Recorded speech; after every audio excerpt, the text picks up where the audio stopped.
Hello, you're listening to The Future is a Mixtape, a podcast about solutions for humanity's shared future. I'm Jesse. And I'm Matt. This week, Matt thinks that he can meat-splain veganism to me. And Jesse wants to tell us how he found out about baby Jesus through a juice cleanse. But more importantly, this week we introduce a new idea shape that we like to call the Golden Square. And the first point on this golden square is food and why and how it should be as easy and common as breathing air. In the future, let's hope that is the case. Thanks for joining us. Enjoy the conversation.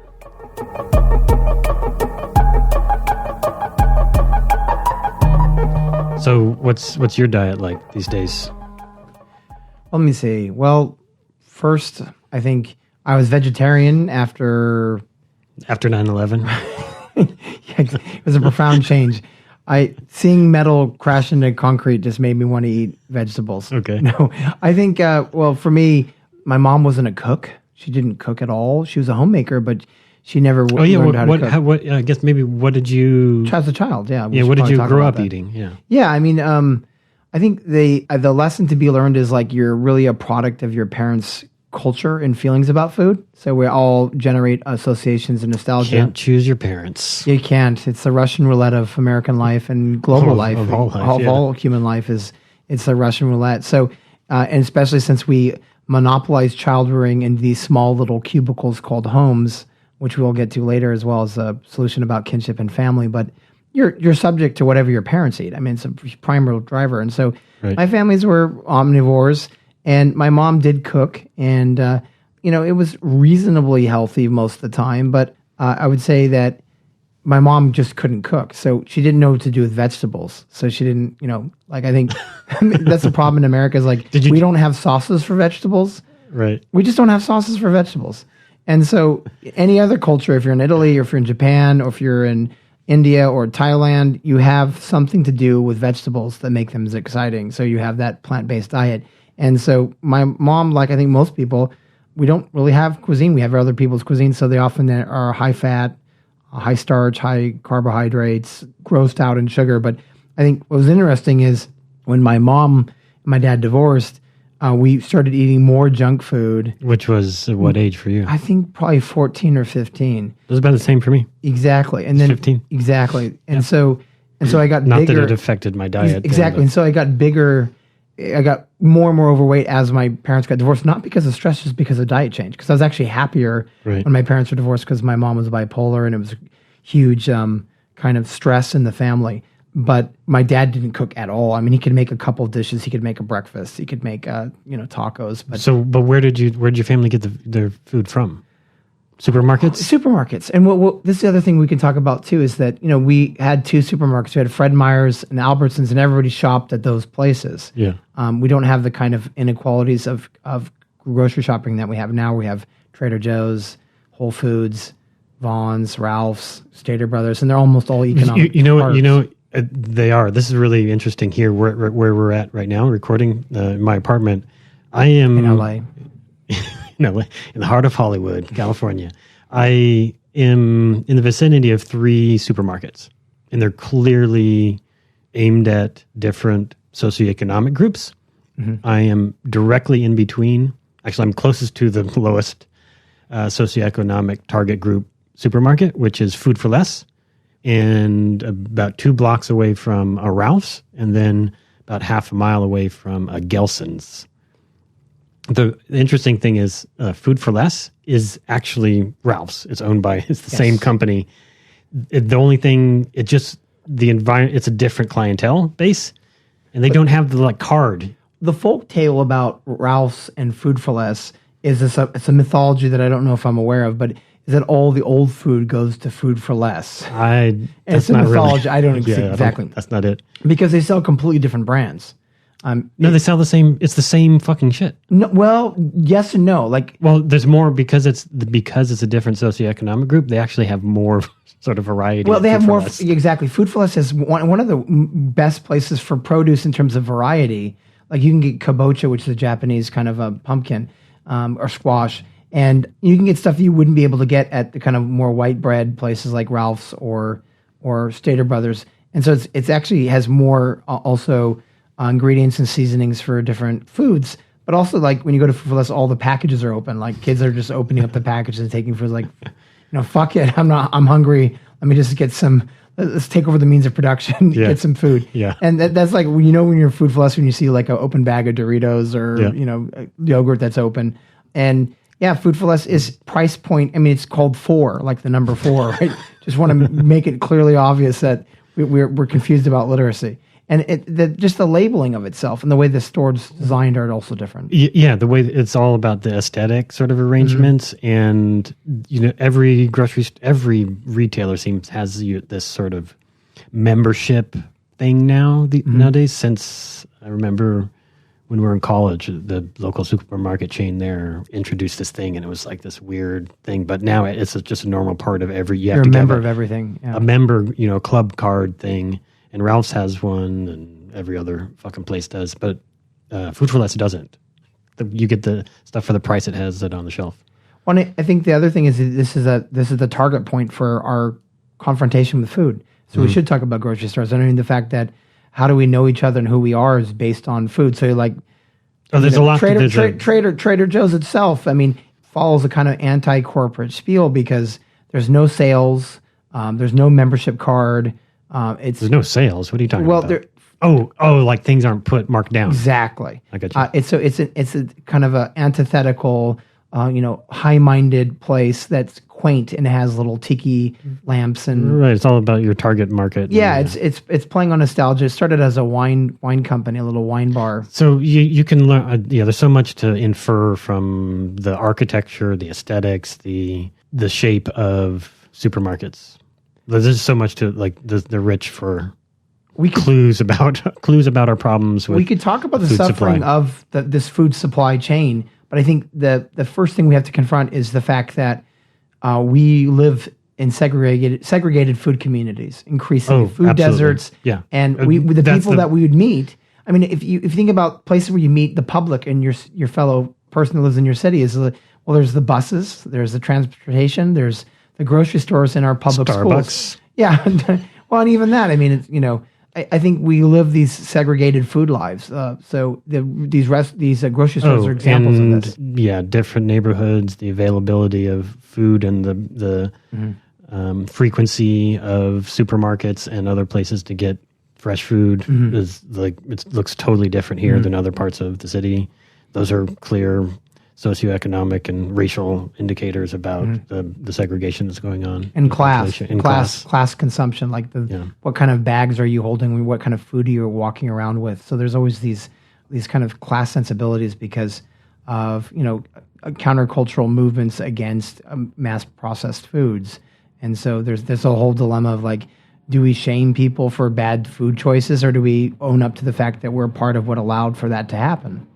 So back to what we started about was a little bit about personal histories, some personal anecdotal framing here. So with food, Jesse? So growing up, I grew up in a small town in Alaska, the end of the road, a place that was heavily involved in commercial fishing as part of the industry there, part of the livelihoods of the small number of folks who lived in that community.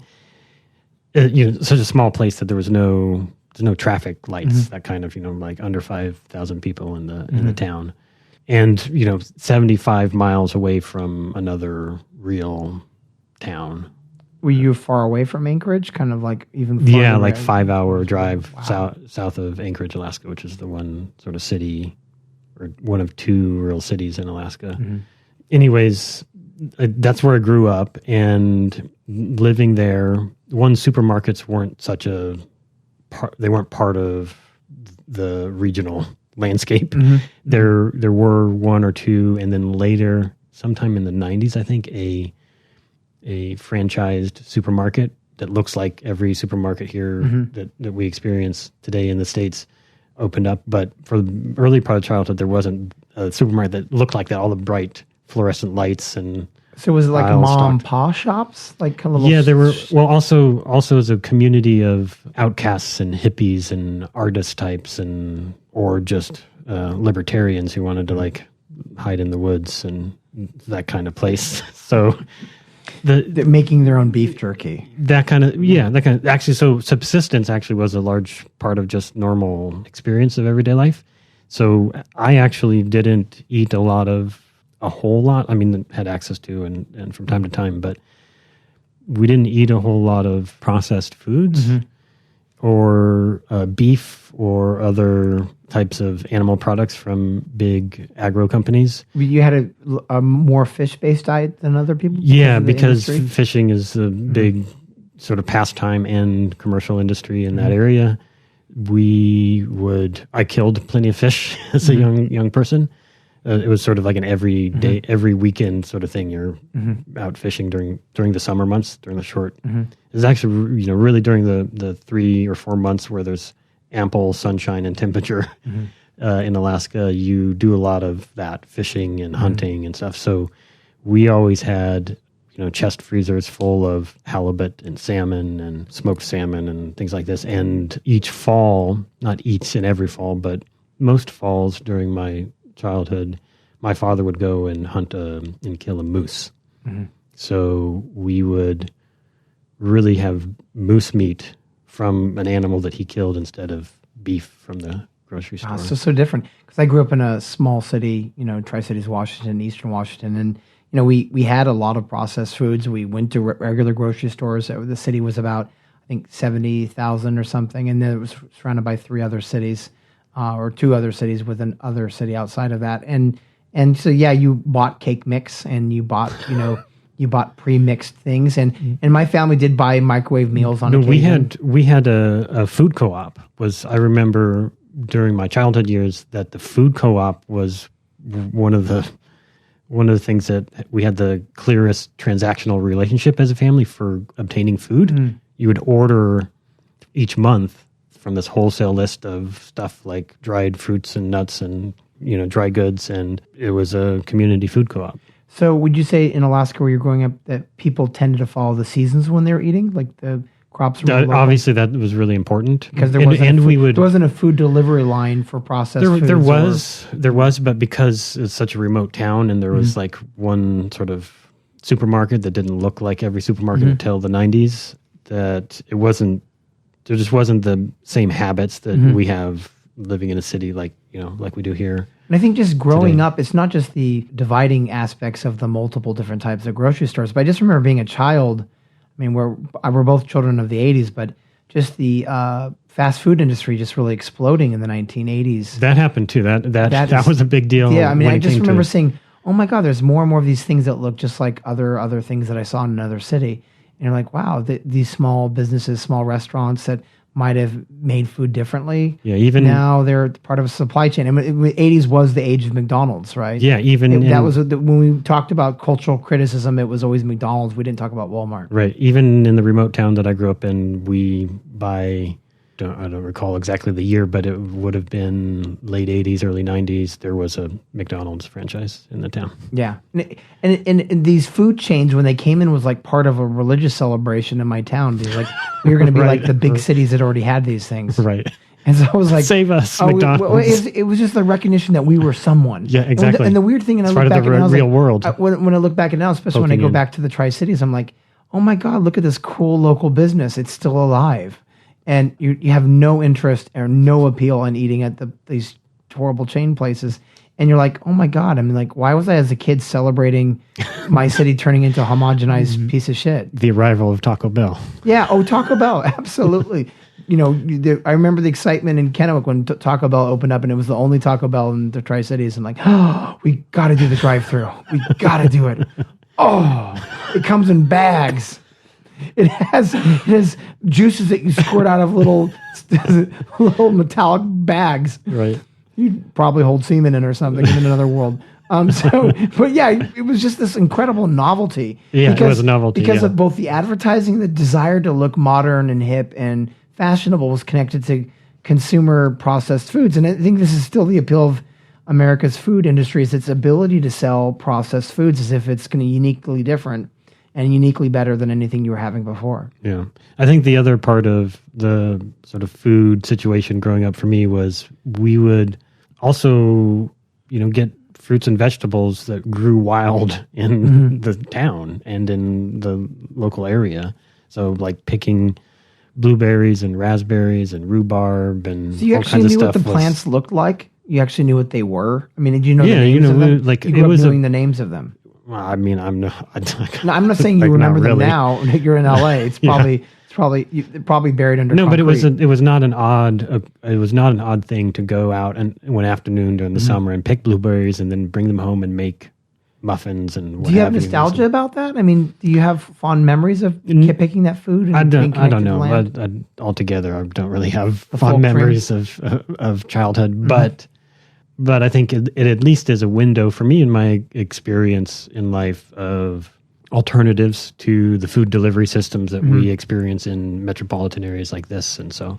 Oh, and also something we should have in the mixtape, which is a more direct relationship with food. Right. And so why are we talking about food? Well, how does this fit into what we're talking doing about food because project? we've finished the poison pyramid and we've talked. Well, we haven't finished well, it. We did the overview of it. We did the fundamental overview of those three parts. We'll return to almost all of these things at certain points. Episodes 1 through 3. Yeah, and so we want to talk about what we put in the mixtape. And in fact, 4 items in this, what I call the golden square, are items that are fundamental to the mixtape. These would be the best tracks on the mixtape. They would be, the essential tracks. The essential tracks, absolutely. These are the essential tracks. I mean, they'd be spaced in a way that you would be waiting for that track. And so the first one in the mixtape is food. Yeah, I mean, these provide the most framework. Fundamental need of humans. Right. And this was a curious thing for me when it was maybe 2 years ago or so. I'm not sure. It was one evening. I think we went to some show at the El Rey Theater here in LA, and I had been thinking about this a lot. I had been thinking about these 4 specific things and how essential they are for human beings and how we need to use these 4 things as an organizing tool. Yeah. Organize around, like from these things, we should build the world. Not as some external nice to haves, but as essential things. And so I brought this up to you, and you were like, "Yeah, I've been thinking the same thing." And then we kind of lobbed this together and came up with the term the golden square. Now we're going to do some ideological strip teasing. So each episode we won't reveal until the episode what each of these 4 things are, but we think these are fundamental human rights, not about access, but actual universal rights. Right. And so don't talk to me about your fucking yacht until you've met these basic needs for your society. Right. And basically, if we were to give a grade score for certain societies, we should say, hey, do you meet these 4 parts of the golden square? Right. And if you don't meet them, then you seriously have to have a reckoning. Right. And so the fact that we have to talk about all of these and the fact that they mostly don't exist in the world in any meaningful sense is just part of everyday tragedy. Like in the States, certainly not. No. And other parts of, Scandinavia and Europe and other parts of the world, that yes, to some degree, but not to the degree that actually we're talking about. Yeah. Which is, I think, how I tend to think of this has to do with the distinction or lack of distinction or confusion, if you were. And it's not entirely useful because these are sort of gray areas and gray terms, but the difference between positive and negative rights. So we have this idea of human rights that is more or less framed by the United Nations Universal Declaration on Human Rights that was adopted in 1948, headed up by Eleanor Roosevelt. But there's also a lot of confusion and lack of clarity and agreement across the world when we talk about human rights, because we really haven't clarified, and many of the rights even in the Universal Declaration of Human Rights from the United Nations are what you may consider negative rights. Exactly. So I was going to say that if you're to make a real constitution, this golden square would be the real should be the first things you talk about in the Constitution. We've messed up in terms of thinking about individual rights rather than collective social rights that are guaranteed as a basic fundamental that needs to be met by everyone. Right. And so these are not just the golden square, but like if you're to design any society, these are the 4 things. And so food is essentially, it's part of Maslow's hierarchy of needs. It's essentially fundamental. That leads towards your apex of occasional masturbation. Right? Exactly. Let's tie that back in. It's always good to dovetail Yeah. conversational masturbations with Maslow. Because he was a hottie. Well, see, I don't even know what he looked like. Well, I mean, the thing is, we you said negative and positive. Yeah, so there's the idea of negative rights and versus positive rights. Most of what we consider sort of essential rights, like the right to free speech and freedom of religion and those sorts of things, are negative rights, meaning that you have a right not to be interfered with. You have the right not to have those things taken away from you, or to be blocked from performing those things. Whereas positive rights, think of as the provision of something. Well, positive right is a responsibility. This sounds remarkably similar to Isaiah Berlin's notion of positive and negative liberty. I mean, you're framing it. It's different than like this is why I say it's gray, because there's like confusion between positive and negative rights, and even the debate about that, and how those differ from the idea of positive and negative liberty. But I think the point that we want to make is that these four things, if we want to have an equitable, just, compassionate, meaningful world that's built for human flourishing and the survival of the planet, we ought to consider these as rights that every human being has guaranteed to them and provided for them. Not merely the opportunity, if they can overcome all of the hurdles of the world, to have access to and have to pay for, but these ought to be provided to everybody. Not part of this bullshit logic of economic opportunity or struggling. It shouldn't be about struggling. No. It should be just guaranteed as a basic human universal right.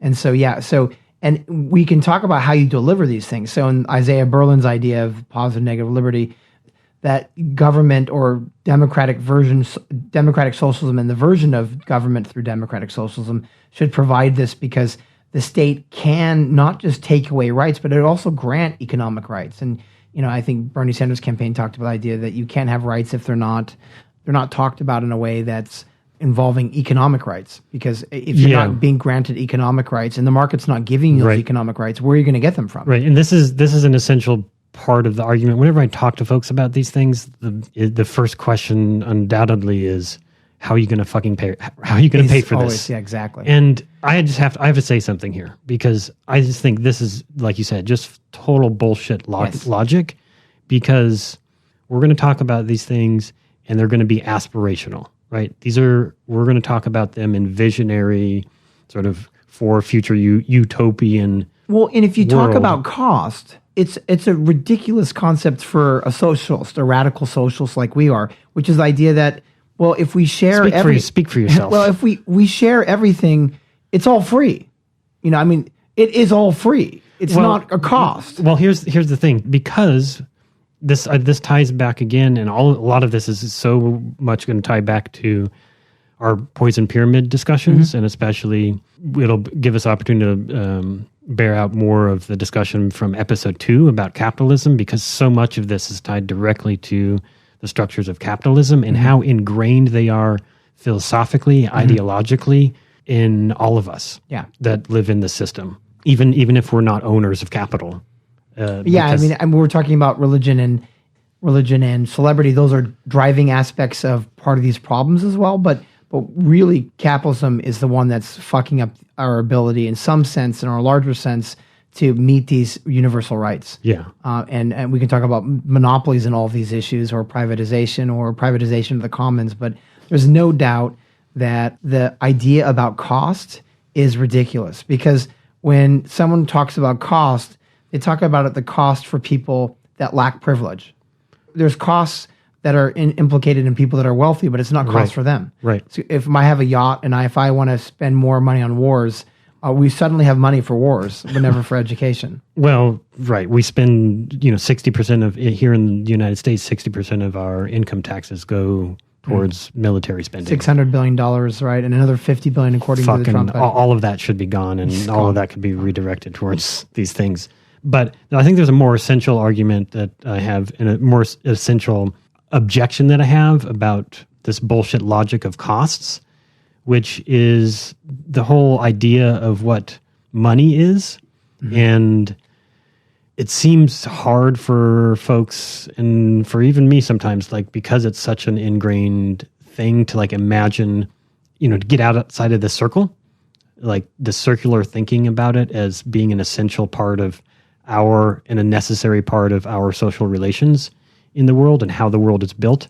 But we have to really remember, if we're going to think about these things and have these sorts of discussions, we have to understand what money actually is. Mm-hmm. So ask a physicist what money is. Mm-hmm. Look on the periodic table of elements. Money is not an essential element of the universe. It is a social agreement. It is a paper hallucination. It's a paper. I always tell my students, like, if I take my $10 bill and I dye it purple and I try to sell it, no one will buy it. No one will take it because it's got this color purple on it, but it's green, and it's green in a way that I accept it. And so it's a collective hallucination. I mean, that's really what it is. Organized hallucination. All it is really, no matter what the color, the shape, or whether or not it's tied to a standard, like the gold standard, which we've moved away from in the 70s in the U.S. So it's all fiat money or fake money at this point, primarily. Whether it's tied to an element of rare metals from the earth or not, money is just a means by which you and I can have an agreement about the value of something. That's it. It's a social... And engage in promises, right? Because David Graeber talks about this as well, which is that you can't actually trade something that the other person wants. So you promise them that you can use this dollar bill to buy something they need. And so we're engaging in forms of debt. Currency is debt. Cash is debt. And that's really what it is. It's a promise. It's an IOU. And so we have all kinds of IOUs. Our economy is IOUs. So who's going to get the IOUs? Well, those with class, privilege, and political connections dominate the decision about how IOUs operate. And so for me, if we look at food and food as a problem, it essentially is. If you think of food, it's already networked with the idea that it's a tragedy. It's already a tragedy, and we can see this by the global irony of a book by Raj Patel's Stuffed and Starved, which I'll mention several times. It was printed in... Raj Patel? Raj Patel's Stuffed and Starved, The Hidden Battle for the World Food System. And he talks, I think, quite eloquently, and this was written in 2007 and is still as necessary as an intervention on food politics as anything, is that you have 800 million people that are suffering from malnutrition or starvation, and you have over 1 billion people worldwide. Obese, overweight.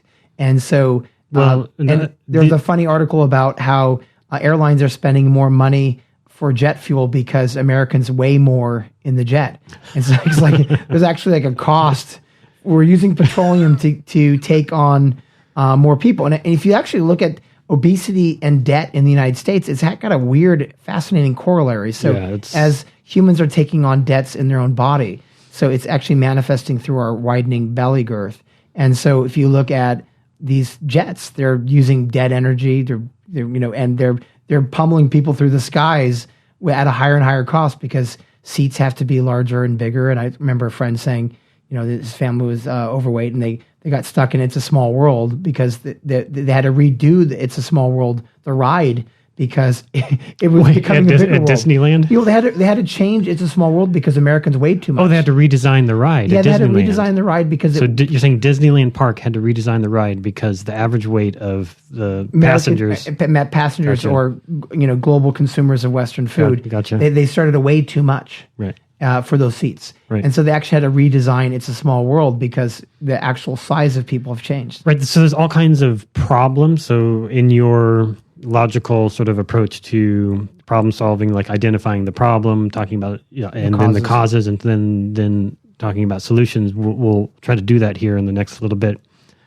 But just to wrap up this point about money and this bullshit logic, I wanted to put a little bow on this, and we'll come back to it in later discussions, but especially for these things that should be human values that are about where do we start from, what is our starting point, an agreement as a social arrangement, as a community about what we value. We have to get out of this circular thinking about money and being stuck in the system that we're currently in to have any sort of meaningful discussion, I think. Otherwise, we're locking off all sorts of possibilities for positive change. So when I think about these things, the real cost, it's not money. Money's just a way that we abstract the real costs. The real costs for anything really are time, energy, and natural resources. Mm-hmm. And if you can agree upon that, because if money is just a system to sort of give some sort of IOUs around the relationship of those essential components and what we need to spend to make anything. So time, resources. Time, energy. And energy. Mm-hmm. Time, energy, and natural resources. Yeah, natural resources. So then the question about cost needs to just be framed as, if we want to provide food for everybody, do we have the time, the energy, and the natural resource to do so? Mm-hmm. And I think unquestionably now we do. We can provide food for everybody. Or you could just frame this about the values of your fucking society and say the real cost is the mythology that you hold on to and that you want in this mixtape of the future that's going to be a fucking dystopian. Right, but if we're trying to do something like we want to send 10 billion people to another planet and we have to say, what is the cost of that? Mm-hmm. You know, today we would talk about hundreds of billions and trillions of dollars. And what I'm saying is we need to reframe the idea of cost to these things because it's really about, do we have the resources to do it? I think both of these things can coexist because you're talking about the more rational, pragmatic, implement level aspects of this. I'm talking about like the idea of the human value system. No, that has to come first. I mean, absolutely. And, you know, when a society generates its own ideas for itself, it has to be about core values. There's two types of politicians in general. Not that there's a binary in between, but, you know, transactional politicians and transformative ones. And, you know, truly transformative politicians. Wait, there's transformative politicians? They do exist. They do exist. Is this just Jeremy Corbyn and Bernie Sanders? Is that it? We have to do some digging. Well, I think there's a lot of, there are, and I shouldn't say a lot of, I think there are politicians on low levels that are city council members that are local assemblies that are to the left of Jeremy Corbyn or Bernie Sanders. And Bernie Sanders might just be boring for some of these other politicians, but they don't have the political power access. Boring for me. Exactly. And if the values is what we aspire to, then everything else can be malleable around it. We have to aspire to just core values instead of thinking in terms of transactional costs, like, well, how do you pay for it? Well, forget about it. We're paying for stuff that it's already expensive and is causing other costs. So if the military-industrial complex was so good and its budget rises every year, if you look at people feeling safe, like you ask a question, do you feel safe as an American? It's totally... That policy has been not working. No. And if you look on the war on drugs and you say, hey, is substance abuse down or up? I'm like, well, what does that mean? It means, well, we got meth explosion. So certainly our war on drugs isn't helping. Nope. So let's stop talking about these costs and actually think about what are our values.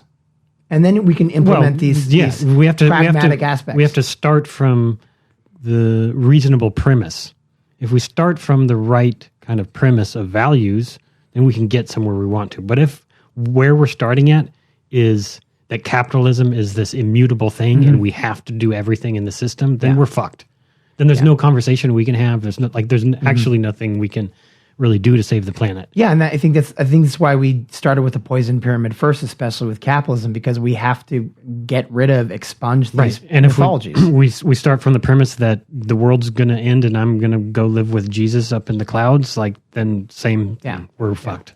That's the interesting thing. The musician Anoni talked about the difference between Wiccan belief systems versus other religions, which is the idea that the earth is the thing you worship, whereas in other religions, it's something outside of the earth that you worship. Yep. And that her notion or belief in Wiccan values comes from the fact that it puts a emphasis on the core importance of a sustainable planet, environmentalism. So her album, The Crying Light, is an example of an ecological album that's politically aware and rooted in a belief that we should worship the resource that we have, the main one, Mother Earth. And so what are we doing to Mother Earth when it comes to food? We're misusing it. We're using massive amounts of phosphates. We have to just produce them in factories in Germany. And then we're losing topsoil. We're losing soil erosion. Yeah, obesity. Agriculture is so problems. Let's maybe try to put these problems in a few sort of categories, because there's some clear sort of categories that there's massive problems that our whole food system creates. One is just nutrition. You mentioned one statistic about malnutrition in the world, and there is a problem here with statistics overall, because we do not track all of these very well. And if you do research, you'll find conflicting reports from various sources who've done studies about all of these effects that we're going to talk about. So the numbers always vary. So you got to sort of take them with a grain of salt and use them more. When we're thinking globally like this, we have to use them a little more abstractly to sort of. There are 800 million to a billion people. A seventh, sometimes it's framed as a seventh of the world's population. 7 billion. Actually, now it's 7.5 billion people on the planet. 1 out of every 7 people goes to bed hungry or is malnourished. But on the other hand, here in the States, we have, or globally, we have nearly the same number who are obese or morbidly obese, right? So we have real health problems. And these are both aspects of malnutrition, because malnutrition just means bad nutrition. High carbohydrates, refined carbohydrates, sugar, of course, the debates as well as saturated fats or carbohydrates are the kind of debate within the nutrition community or the health community with food. But there's no doubt that the eating in our culture is whack, because not only are we not only are we suffering from weight problems and diabetes and heart congestion, but also that we're also throwing out 40% of all of our food in the United States. Just goes away. Right. So that's that 40%. That's the next sort of category is waste, right? So production. So there's the human experience of food, and we have these two ends of the spectrum where people are being malnourished, and those are real problems that are creating the biggest epidemics that we're faced with today in terms of human health. Are largely are caused by our diet, which is propped up by all kinds of the tools of capitalism, it also acknowledges that capitalism, while generating vast amounts of resources for a temporary amount of time, according to Barbara Enright, we're going to go have scarcity because of the way it uses and develops mass resources. But capitalism's biggest problem has always been distribution. It just doesn't distribute resources very well. So it pulls them in weird ways. Doesn't distribute them ethically. Yes, there's no. Well, and when you have farmers that are given subsidies to not grow crops, and when you kill other markets that grow crops because you want your state to have or your country to have higher rates of profit in terms of sales in the market, it's a distribution crisis, because you're pitting one country against the other over the cost of things, the amount that's produced. So farmers, as we know, in long-term standing process of subsidies was just to control the amount that was produced, so they didn't overproduce. And so government, and the U.S. government has, I think, something like $40-50 billion of subsidies. Largely goes to big ag, where they kind of try to reduce what they could produce because they want to control those prices. Yeah. So we have the human health epidemics that our food supply system is creating, and that are huge problems. And then we have this other thing you started to mention was waste from the system. So the distribution part of the whole system is totally, it's just absurdly misaligned. We fucked up. It is worldwide, up to a third of the food produced is just wasted. Like, this is shocking, because 40% here in the States. It's one thing you expect to waste in the United States, but 1/3 in the globe is just a shocking statistic. And that waste happens at many stages along the right. So there's waste from in the production process. There's waste at the retail, the wholesale and retail steps along the pipeline. There's waste in your home or in the restaurant when you don't finish, a food. There's, food goes bad and doesn't get used. But Here in the States, I think it's pretty easy to see that we have way more food than we need. Like, just walk into any supermarket. It's kind of absurd. The shelves near any sort of working class, middle class, upper class neighborhoods that actually have supermarkets. You go into a supermarket and the shelves are always stocked. They're always full of, and like endless. Go to Costco. It's like the dream of capitalism. Yeah. You just think it'll We're never actually going to eat all of that shit? Yeah. No, we don't. I just want the idea that I have it all the time. Yeah. And some of that's cultural associations with food access or food anxiety. Hundreds of different choices for fucking sugar cereals and what have you. And the other problems too is we weaponize foods. So beyond the notion of waste and distribution and those sorts of things and overconsumption, underconsumption is just that we've weaponized the food that we do have. So we have an entire food industry. Missiles. Yeah, we have we have entire industry that's called, the food monopoly, but you could also call it the snacking industrial complex. And that includes 10 companies, and I'll roll it off: Kraft, Coca-Cola, Nestle, P&G, PepsiCo, General Mills, Unilever, Johnson & Johnson, Mars, Kellogg's. These are the top 10 baddies that basically take food and say, let's have it all the time and eat it all the time and eat it in these really highly processed ways, and put cute packaging on them. And those are the most profitable aspects of the food consumption is snacking. Well, they're sugar and salt bombs. Yeah. Sugar and salt bombs. So and using those 5 sugar, fat, salt, and using the 5 cents in a kind of combination to create addiction. So much like the way I think Silicon Valley uses its own technologies and developments, it's honed towards addiction. Yeah, we need to outlaw those things and legalize drugs. So these are much worse drugs. Yeah, we're told cannabis is a problem, but sugar isn't. Yeah, we're told totally we're supposed to have 20 grams of sugar a day, and you just pick up a soda bottle and you're way over twice that amount. Yeah. 65 grams of sugar in a normal. Hey, I love sugar. Fuck. No. It's a human thing. It's powerful. It's more powerful than cocaine, and it's genuinely exciting. It's genuinely exciting. Oh yeah. But there's articles and arguments being made that the sugar industry's blamed saturated fats for all the problems for heart congestion when it could be quite likely sugar, because it affects the glucose levels of our body as well as refined carbohydrates, right? And the argument about whether it's saturated fats and sugars or if it's also carbohydrates too. And affecting our system. Is weight gain a hormonal issue, or is it just a intake-outtake issue? And that's a debate worth having, but by and large, there's no doubt that we've got some unhealthy fucking food. Oh, absolutely. And not only is there this huge production problem, right?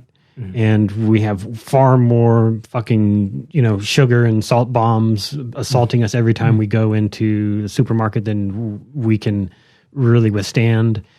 And all of the health problems that those lead to. We also have this narrative problem, the stories that are spun and the misinformation and the pseudoscience and the story always fucking changes. And like, this is a regular part of the spectacle of the news cycle. Is now today something else is going to kill you. And then tomorrow there's a cure for that. And then the day after that, there's something else. This is Kellogg's. This whole story of like Kellogg's and his like cereal to prevent masturbation. You're talking about that one? Cereal to prevent Seventh-day masturbation. I think that was something about that. Exactly. He was a seventh-day masturbationist. Well, he wanted to prevent masturbation. It was a whole cult. He developed Wheaties. It was a whole cult of it was the cornflakes cult. Well, John Oliver has a great clip on science and replication studies. And one of the problems, of course, is nutritionists have dominated the food industry, not scientists.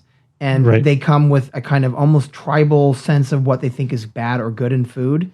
And then the journals themselves, and we could talk about Monsanto and pesticides and all of that, but the journals that have produced these studies are often owned or subsidized by large corporations. And then the studies that scientists produce at the academy, they don't do replication studies. Every one of them has to say, look, if you're love Jesus, you're likely to eat more chocolate. And so these little ads come out saying this is this little nifty study, but the sample sizes are so small and they're never replicated. And there's of course a big article that came out that says virtually like half of these studies are inaccurate and can't be held up to replication models. And so the way that we study food and know what's good for us is already a bomb problem because we don't pay for replication studies. Well, yeah. So there's a whole lot of problems in how we study it and how those studies get funded and all the rest of that. And because this is all for-profit businesses, our whole food production system is built around for-profit operations that then have influence over governing systems and it's every other, like the same problems as the rest of the fucking world.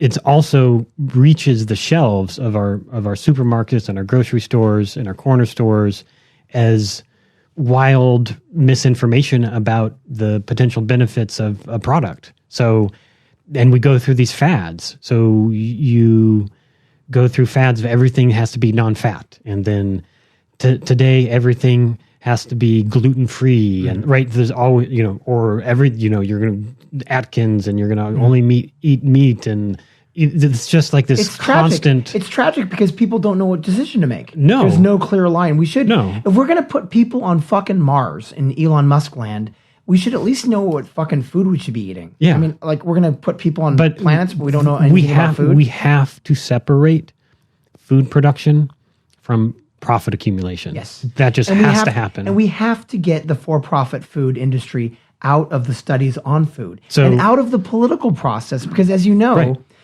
there's perfect examples of when you critique the food industry, you get punished. So these killed. you could call them food justice warriors. They get attacked when they criticize the ethics of food. So is this a cartoon that your daughter watches? Food Justice Warriors. Food justice warriors, yeah.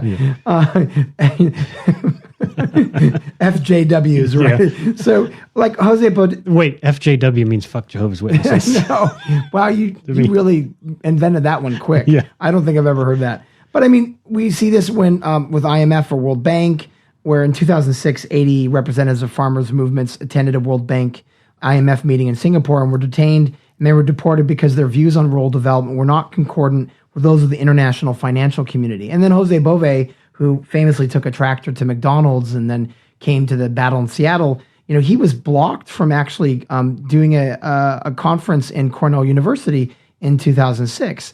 And, the U.S. government blocked that. So the political power, not just the production of knowledge in terms of the academy, but also the ability to ignore and push off litigation to change laws like food labeling. It's a 20-year dream at least for food labeling when Clinton actually did inaugurate that in the 1990s. So just basic food labeling we didn't have for most of our existence. Right. And GMOs seems like even harder to do.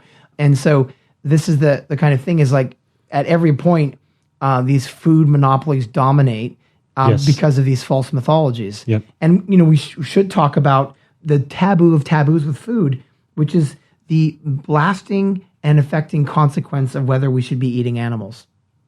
Absolutely. Because if we're talking about resources, now we get to the real shit. The real darkest taboo problem that we can't talk about, right? Oh yeah, this is where even environmental groups don't have the courage and are actively discouraged from the big agro companies from talking about this stuff, because really if there's one primary source, not only of the dysfunctional problems of our food system, but also of our destruction of the planet, of climate change. If you have to identify the biggest driver of climate change, it is our addiction to animal products and meat. Eating animals. It is eating cheeseburgers. It is eating animals and not knowing that there's a cost along the way of our consumption. And so an example of that is a study came out saying that 50% of the clean drinking water that we need is used for feeding animals. Yeah. So when we talk about the crisis of do we have clean water in the world, well, guess what? These animals that we are mass producing. So, and the irony, of course, is we have more cows and chickens and pigs in any time in human history on a global scale. But we are also losing all these other animals that don't feed into our diet. So the ones we eat, we're actually going to be able to replicate for a long time. But the ones that actually we think make for cute photos in National Geographic, they're dying in huge numbers. And then we're clearing out huge parts of those ecospheres. So like in Brazil, is having a drought because they're clearing out the forest for not only grazing of animals and livestock, but also big ag. And so you're losing these local geographic biodiversities. At the same time, you're mass homogenizing and mass producing animals that we consume. And so that when it comes to methane, like just cows farting and burping is more than cars on the earth in terms of its impact. Yeah, so maybe pause there. There's a great independent film to recommend here about that's sort of built around all of these studies that look at the effects of agriculture and the meat industry and livestock, animal agriculture, and its effect on climate change. It's called Cowspiracy by Kip Anderson. We'll leave a link in the show notes. It's on Netflix, so definitely go check that out. But the whole pipeline of production to deliver all of the cheeseburgers, all the Big Macs and Whoppers and every other beef product and all of the dairy products that, especially in the Western diet, are such a big part, more and more, increasing over time, more and more make up the majority of people's diets and lead to things like diabetes and heart disease and gout. and it exists, obesity. it's returning. Gout is returning. And obesity is this massive industry of animal agriculture. There's more biomass today of livestock for food production than there ever has been. And we use more of we just use more resources for this than like anything else. We produce, and in the production of, and the animals produce more greenhouse gases than we do in all of the transportation industry. And, part of the call sign of this is a class expectation that if you're a growing economy and you're a dynamic first world economy, you just eat more meat because it's a sign of wealth. And it uses a lot of resources. So wealth is a sign of their access to meat. And so I do think we should probably start transitioning towards the causes that are involved with this, not just the problems that we're seeing every day, but the causes. We've talked about a lot of these problems that we're seeing, but what's allowing this current system to keep going? This is a cause. This is a cause here is meat, eating meat. Eating meat and our addiction to animal products. Oh, it's causing climate change. What's causing our fucked up access for food or universal rights to food? What's causing the problems that we have with food?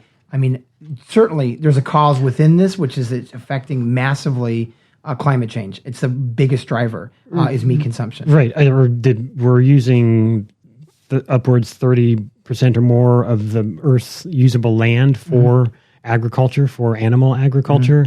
We're destroying the majority of the Amazon rainforest is actually being destroyed for either actually raising cattle or raising crops to feed cattle. 60% of the grain, the corn and soy that we grow in the States is actually just to feed cows and chickens and pigs. We have so much of our food production chain that's actually just to fatten up these animals so that we can eat animal products. Yeah, and so like I said, climate change, one of the problems of climate change is this mass production of food and also the huge consumption and production of animals for consumption. But I think one of the causes we could look at is if we look at food, anytime you centralize it, it turns into a monoculture. So we talk about monopolies for big ag or these snacking industrial complex. There's the causes of the fact that there is a belief that monoculture will solve our problems. So Michael Pollan has a great quote, which he says that monoculture is at the root of virtually every problem that bedevils the modern farmer. So even if we were to take away, let's say, pesticides out of the chain, there's all these other things that it subsists on. And so when we talk about the notion, or at least for solutions, we'll talk about the notion of food sovereignty, is that if people try to make an individual decision in this massive monoculture system, that you're going to be punished and persecuted. And so when you try to actually do something responsible, like let's say have soybeans or things like that are part of your culture where it's organic, you get actually sued by Monsanto for infringing on that. So there's this corporate corporate sort of production pipeline for products, including food production, and there's not much space to operate outside that. Yes. That's what you're saying. So one of the causes for why we can't change the system and why these problems happen is because of this massive corporate monopoly system where we have very few companies that dominate every path of the distribution, production, and selling of these products. And so what ends up means that when people make the courageous decision to try to break this traumatic system of punishments, that they're isolated. There's no network of solidarity to build something as a counter-resistance. So definitely the centralization, the growing monoculture of food is causing these problems because you can't address the problem when they dominate every aspect of the system. Yeah, you're like us here making this podcast. You're just some voice out there that a few people... non-celebrity trying to cry in the dark that we might have better ideas than what Kimmy Kardashian might have as ideas. So, and it doesn't mean that you have to have butt injections, but we can think about real solutions. And I think if we, for me, the money in politics angle is a pronounced one because it leads towards this. It's part of this. And it's important. We won't talk about that, but also like on this whole meat consumption or animal product consumption part of the discussion. I'm a vegan. I try not to be the I hope I'm not at all the self-righteous, manic bicycle driving snob that you're being portrayed as in the media. Portrayed as we moral people are being portrayed as the stereotype of vegans. I mean, this is the paradox of power. I'm not preachy. Like this podcast might sound a little preachy because we're really talking about this, but this because it's serious shit. Well, I'll make it less preachy because we're friends and I'm not vegan. So so we can have so we're friends and I'm friends with Jesse and he's a vegan and we're okay with that. And I'm not obnoxious about it. No, not at all. But I think this is a problem is when you confront immorality in someone else or in the society that they represent. Oh yeah. What ends up happening is what I call the paradox of power, where the oppressor blames the victim for their own oppression. And this is what happens. So why are vegans being blamed for making the most ethical decision? I mean, they're being self-righteous and they're making me feel bad because I want to eat my animal. And to me, I was a vegetarian for several years. I was probably vegetarian for 8 or 9 or 10 years. I was vegan for 2 months. So I've experimented with different varieties of that. And, I'm in solidarity with Jesse. Jesse is just more ethical than I am about the eating of animals. And so, my family life is a complex one because none of my family members really identify or really believe in vegetarianism, even though I think my wife is sympathizing with that. How can you not be? What is there to? It's not. There's a mythology. There's not something to believe in. I know you get hung up when I use the word believe. I apologize to my atheist friend for using the word believe. Okay. I'll come up with a more stridently scientific term. Okay. But it's about convenience and pleasure, right? I mean, that's the driver. I totally. That is why people break off from eating vegetarian lifestyles because it's just more inconvenient, and it's even more inconvenient when you're vegan. Because when I was vegan for 2 months, what ended up happening is I wasn't thinking about food or pleasure. I was constantly paranoid that I was going to break my purity because every time I went to a restaurant, I was assaulted with something that had dairy in it. Right. And dairy's pumped into everything. That's a whole nother discussion why dairy is in so much of our food. But also, animal fats are used in almost everything for packaging and for savoriness. And so you're constantly paranoid. And you have to keep going to the website. Like I remember going to Disneyland with my wife, and I was like, she printed off a list of the places I could eat, and it was like 6 or 4 things in the entire Disneyland park that I could actually eat that was vegan. Yeah.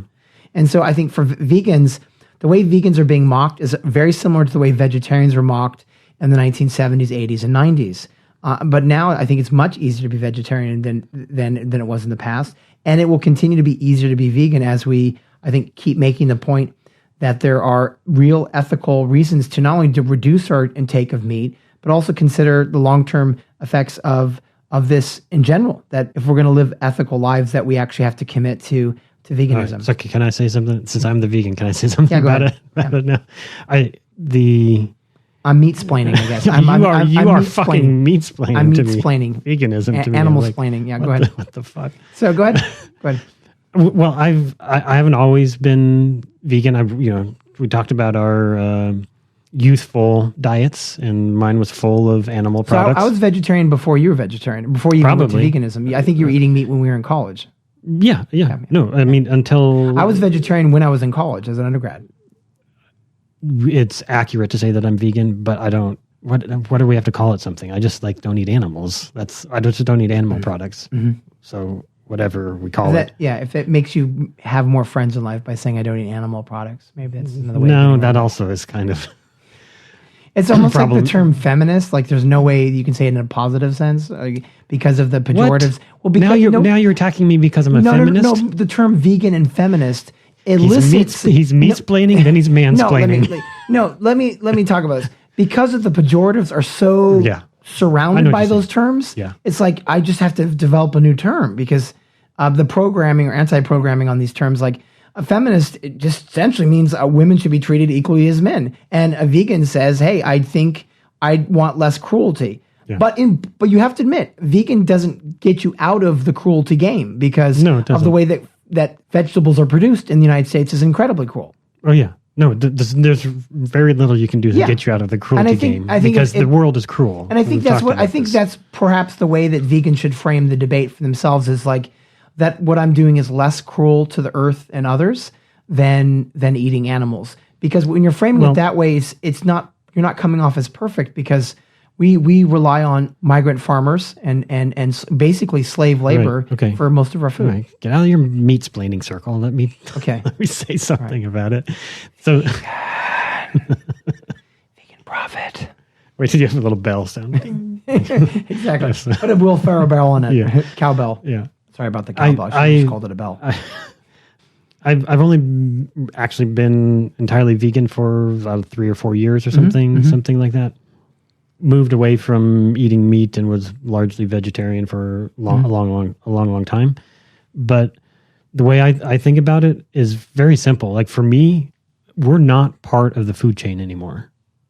There are not other animals eating Homo sapiens in large numbers or in any significant number. So we're no longer part of this circle of predators. And why the fuck are we still killing animals? And there can be justification for eating meat in a pre-technological era when you had cold climates and no plants growing. But we now have sophisticated technology where we can grow crops year-round that are vegetable-based. And that... Yeah, there's all kinds of mythology too that people are really paranoid about the prospect of becoming vegetarian or vegan. Or adopting a plant-based diet because there's all of this voodoo in the world about nutritionism, about nutrients, and that you're gonna be starving for essential nutrients if you live off a plant-based diet, but all of which is sort of bullshit. I actually feel great. I actually don't feel great. Actually, even though I'm vegan, I eat a pretty horrible diet because I smoke cigarettes. I was doing the smoke symbol with my mouth trying to run. So he just does self-harm. He's not hurting others, he's just hurting himself. I want to save the planet but kill myself. That's my philosophy. Or that's my psychology, I should say. I drink coffee and smoke cigarettes, which I know is gross and horrible, and I need to quit doing that. And I eat salt and sugar. Like that's basically so I'm a horrible, horrible vegan in terms of my actual diet.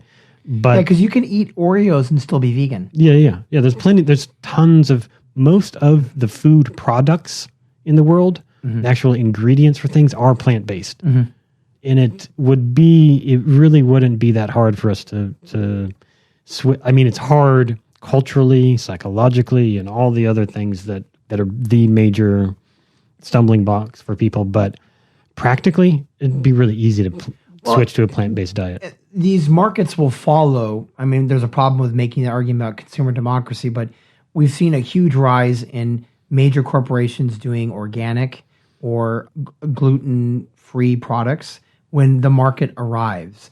And so that's one way of thinking about some types of solutions within this crappy, shitty, limiting market structure of monopoly power and centralization, and the fact that these large food companies control the political process at every step. But one thing you can make an argument for is the solution is within these very limiting constraints, that when people move to vegetarianism, move to veganism, that not only are you helping to reduce the impact of these harms, but you're also changing the market structure within these monopolies. And that's where a small thing people can do. That's really important. And so there's all of these statistics you'll find about the benefits and being vegan that have to do with regarding its impact on the environment. Your poop smells better. The amount of water you'll save. You don't eat a burger, and that's the same as the amount of water that takes throughout the whole pipeline of the production, from the grain to the animal to the delivery of it, to produce 1 pound of meat is the same as the amount of water you use showering for 6 months. Exactly. This is what I got in a funny conversation, which is funny because I'm not vegetarian as a result of multiple things, which is mostly sharing meals with people that are not vegetarian. I also live. That's another thing. I live alone, so exactly. I don't have. And a friend of mine who was a meat and gone off and on as a vegetarian, he was making this moral claim that I take shorter showers than you do, Matt. And my wife was complaining about my long showers, and I said, well, look, you have steak. That's 6 months to produce steak was 6 months of showers. So that is a huge amount of energy. Hands down, like not a question. Daily it takes. For a meat-eating diet, it's about 4,000 gallons of water versus a vegan diet is about 300 gallons of water in the whole production pipeline for the food. We're talking about clean drinking water. It's not, 2,400 gallons or so, give or take, of water to produce 1 pound of meat versus 25 gallons of water to produce 1 pound of wheat. It's hands down, if there's a push to save water, if we need to save water, which we do still, we need to continue to conserve water. The best thing you can do as an individual is eat a plant-based diet, hands down. And I say, so in terms of solutions, right? For health, health and also for health, the impact on the earth, absolutely. Everything. I've felt the best physically, and I'm going to do this sometime in the next few weeks, I hope. I've felt the best on day 5, 6, and 7 of a 7-day juice cleanse. Where you drink juice, fruit and vegetable juice for exclusively for 7 days. So it's when you reach a few days in of doing a just all juice sort of diet with just strictly fruits and vegetables, you have so much energy, and you just feel kind of euphoric. It's pretty incredible. Like a religious experience? Oh, sorry, Jesse. No, there's nothing spiritual about it. It's just physiologically you feel... What orifice is the fruits and vegetables going in? They just go... Because you're vegan, you might actually eat in a different direction. Okay, thanks. Well, it's a cleanser. It's the same direction. Exactly. Well, no, it does help to cleanse all because there's so much fiber. It's a lot of kale and broccoli and things that are very fibrous and helps to clean out your system. So, but getting all the sort of toxic stuff that usually lives in your biome of your gut sort of flushed out of you over a couple of days, it's tough to begin the first day or so, especially if you're like really hooked on sugars and carbs and all that stuff. You'll experience headaches and stuff for the first couple days. But after that, then after the 7th day, do you die? Yeah, and then you get resurrected. Fuck off. Try it. So, anyways, the point I wanted to make there about individual choices, because I don't want to focus on this, and this is not individual choices are not what we're. Yeah, and that's sort of lifestyle choices are not what we're prioritizing here. But I do have to say, it's in the matrix. It's in the matrix. So I'll tell you this really short anecdote, which is I was in a hallway conversation and talking to a former mentor and a faculty member, and I mentioned my work in a nonprofit called the 28ers Get Money Out of Politics. And I told her that this was like the central thing that we could organize a big tent movement around. And it's almost like as if she ignored me. She said, that's definitely an issue. But, I've decided to become vegan in the last couple of years.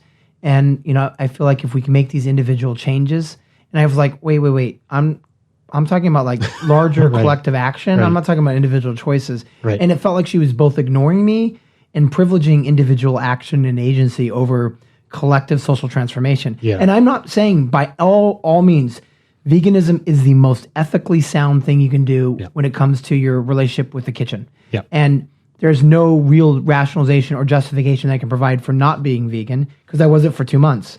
It becomes an issue of pleasure, convenience, organizational strategies about the community you Just live in. social dynamics. But the lifestyleism, to borrow Maury Bookchin's phrase, is the problem with what many people see as a problem with veganism. Is it becomes they think a kind of obsession where they block out other things, and that's not unfair because many vegans, I would say, as a proportion of people that are vegans, they're probably more likely to be politically active on several other issues. Yeah, than other people. For me, it's not an issue and that's at all. Exactly, and so I think that this is one thing that's in the mix that when we're talking about food justice and Yep.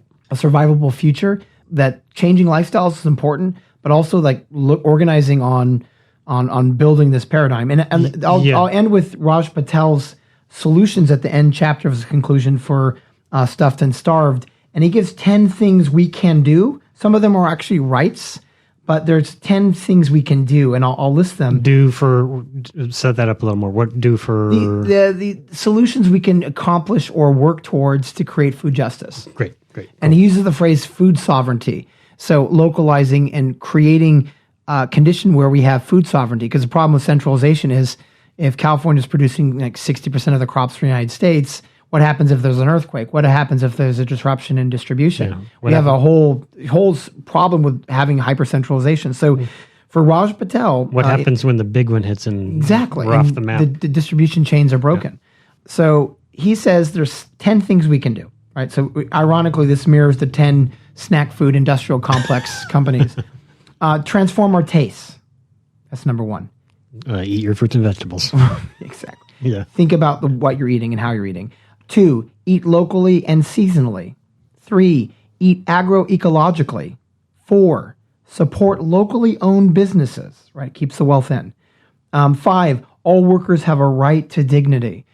If someone is suffering and they're doing work like getting us food, there's something really wrong with our morality. Yeah, meat, like the factory. From all processed, meat, yeah. from plant to even animal-based, the workers that are producing on both of those sides. And then 6, a profound and comprehensive rural change. And 7, living wages for all. 8, support for sustainable architecture of food, the way we actually create the process for food. 9, snapping the food system's bottleneck. And he goes into great detail too, which is like breaking it apart so that we don't have this conglomeration of bad distribution. And then 10, owning and providing restitution for injustices of the past and present. Many of countries of the global south or third world, depending on how you want to pitch that conversation about poverty in other parts of the world, they're in debt because of agriculture, right? Yeah. And of course, having to take in food from first world countries because they've been not able to produce their own, like in Haiti or Mexico. Well, the irony is in a lot of those places, they are producing food, but for feed for animals Yes. that we in the States and other Western industrial countries are going to eat. And Haiti used to have ecological and environmental sovereignty in terms of its food production, but now it's almost entirely an import-based country when it used to primarily produce almost all of its own food. So it creates a debtor's prison in Haiti. And Mexico, of course, I mean, NAFTA destroyed the corn industry in Mexico. Mexico was basically pitched to the point when that's why a lot of migration and immigration happened after NAFTA, was because the rural communities that were producing crops were devastated by NAFTA. Yeah, I think we should probably wrap up because there's a lot we could spend a lot of time talking about this, and we will return, as with these other topics, return to dive deeper because we just sort of grazed the surface here. And our main objective here was to introduce this next idea shape that is about solutions. The golden square. The golden square. And the first most essential part, the first point on the golden square here being food. And we should also, I hope, Matt, we'll spend more time talking about our vision of food for the future, because what we want to try to talk about, and what my hope is, at least, is that Food is no longer tied to the production of profit. It's no longer buried under the machine of capitalism, that we see it collectively as a human right, as an essential and universal human right, and that we marshal our ingenuity, our technology, and our compassion for one another to guarantee that everyone on the planet, whether it's 7.5 billion people, 10 billion people, or some other number of people, that every one of those folks is guaranteed and provided good, healthy, nutritional, sustainable, ethically produced, sustainably produced food for the duration of their living years. And this is the thing is like, we can do this. Short-term, mid-term, long-term solutions. We're going to talk about how we're going to implement these things and how you can be involved in part of the solution, where we have this in the mixtape. Yeah, and I understand universal food provision might seem totally absurd to some folks. It shouldn't, because this has been part of our value set as humans for a long time. But as long as we quarantine the discussion within this closed circle of the limits of capitalism, and we're just focused on what is this going to cost, we're never going to start to have conversations that will really open us to this world of possibilities where this is actually possible. Food should be as common and ethically able to process as air. Yes. Now, I live in Riverside, and that's a problem already. Air's become a private market. So housing prices in California is about air quality in some sense. Right, every square inch of... In the essence, we never, ever think about paying for air. No. It's intrinsic to human life that you have access to air. It's, of course, become privatized, but we don't think of it as a market experience. So why should food, like air, be a market experience? No, I hope that in the future, that we think of air and food as equivalent. That exactly, they're outside of markets, and that we look back.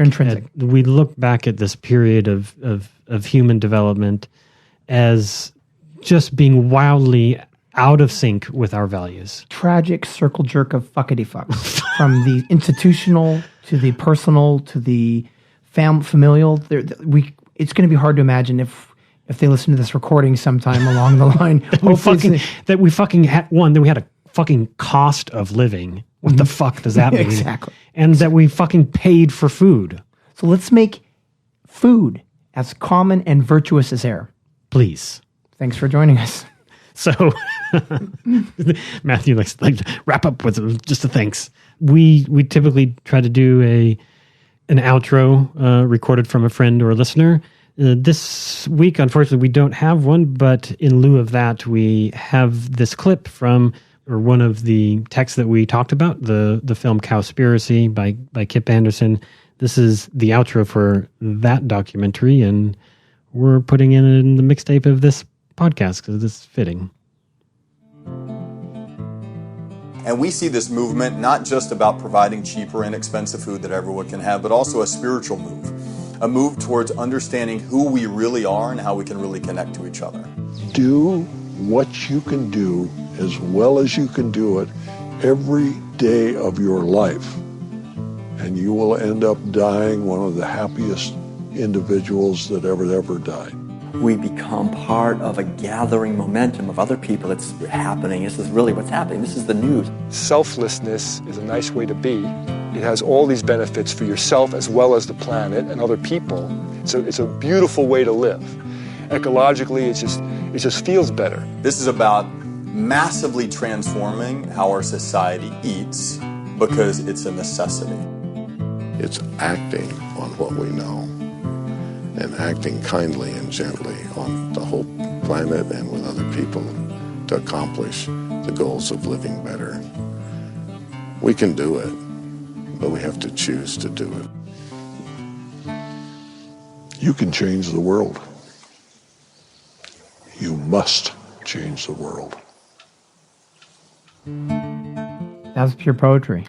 Pure poetry. A great. Have you seen that? There's something beautiful about banjos. I saw it wasn't a Kickstarter. I don't remember which. I think it was on Indiegogo. So I saw the fundraiser for it, but I haven't seen it. Yeah. I don't know if it's on Netflix as well. It's on Netflix. It's on Netflix, They had a successful Indiegogo campaign for the film. That was one of the provisional ways they raised the money for it. Yeah, and so recommend it. You should watch it.